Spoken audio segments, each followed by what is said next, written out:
Di tempat lain, pacar Brock yang dari tadi menunggu di mobil kini kebelet ingin papang raos. Tapi tiba-tiba cerat, si Otong miliknya diamputasi oleh si badut edan. Kini si badut langsung mengincar Brock dan berusaha mengempitnya. Namun Brock berhasil melawan dan kabur dari si badut yang telah membunuh pacarnya. Brock lari dan terus berlari. Walau sudah terjatuh, dia bangun dan lari lagi. Tapi si badut pun tidak mau kalah dan terus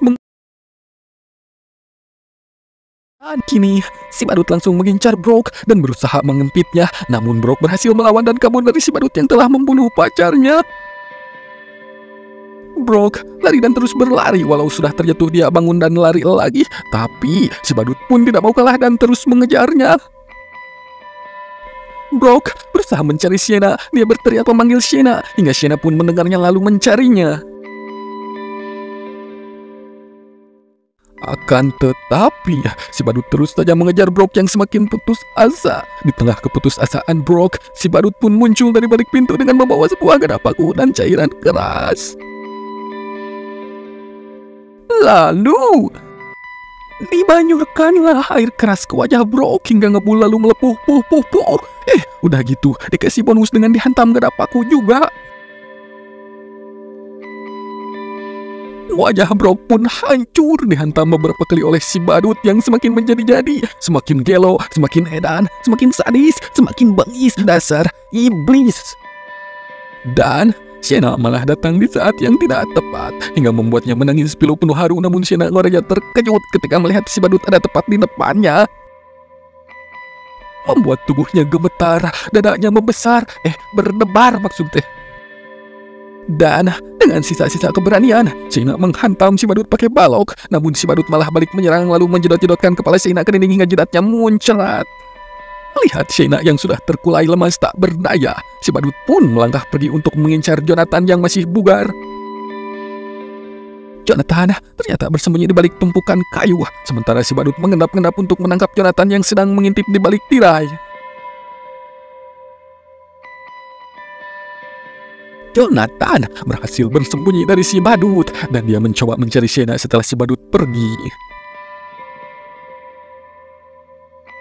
Buat ternyata si badut cuma ngeprank, padahal mah tahu Jonathan sembunyi di sana. Jonathan pun akhirnya akan segera menghadapi siksaan yang pedih dari si badut. Saat si badut sedang bertepuk tangan menikmati jeritan Jonathan, tiba-tiba Sienna membokong si badut dan menghantam punuknya dengan keras. Lalu menghantam batoknya dengan gada berpaku milik si badut yang menjadi senjata makan tuan. Saat si badut sempoyongan, Sienna dibopong Jonathan untuk kabur dari sana. Dikira semua sudah berakhir. Ternyata si kampret muncul lagi. Jebret! Dengan sisa-sisa tenaga, Sienna menghantam lagi si badut. Namun si badut masih terlalu kuat dan membuat Sienna juga Jonathan tak berdaya walau sudah upaya. Diiringi tawa biadabnya, si badut pun mulai menyiksa Sienna dan Jonathan dengan beringas dan tanpa belas kasihan menggunakan cambuk kawat berduri. Namun, Sienna berhasil bangkit dan menangkap cambuk si badut hingga terjadilah tarik tambang yang dimenangkan oleh Sienna.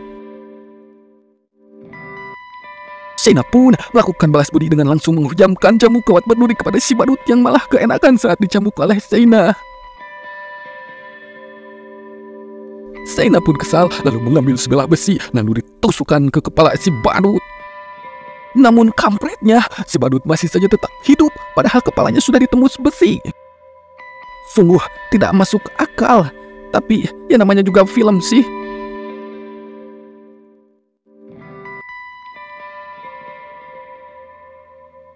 Pada akhirnya, Sienna yang sudah kehabisan tenaga dicekik oleh si badut lalu dihempaskan hingga terjatuh ke dalam sebuah ruangan.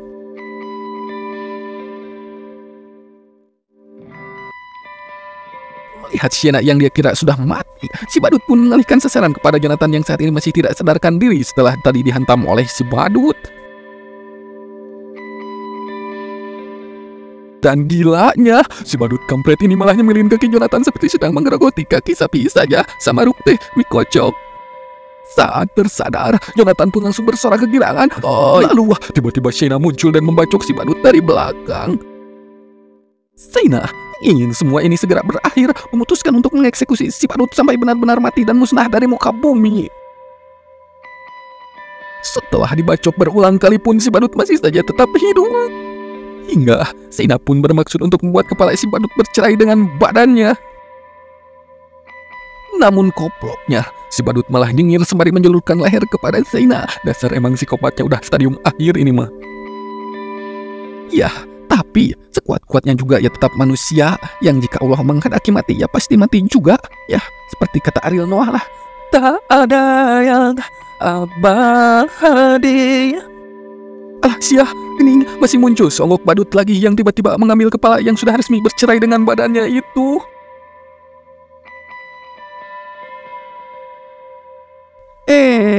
Dikira mau ada adegan gelut lagi, ternyata dia malah pergi gitu aja dengan membawa kepala si badut psikopat. Tapi di akhir film ada adegan tambahan di mana seorang wanita sedang menggendong kepala si badut Art the Clown. Aduh, sungguh film yang sangat aneh. Ya sudahlah, cukup sekian dan terima gaji. Tapi jangan lupa tuh like dan subscribe sidik kadek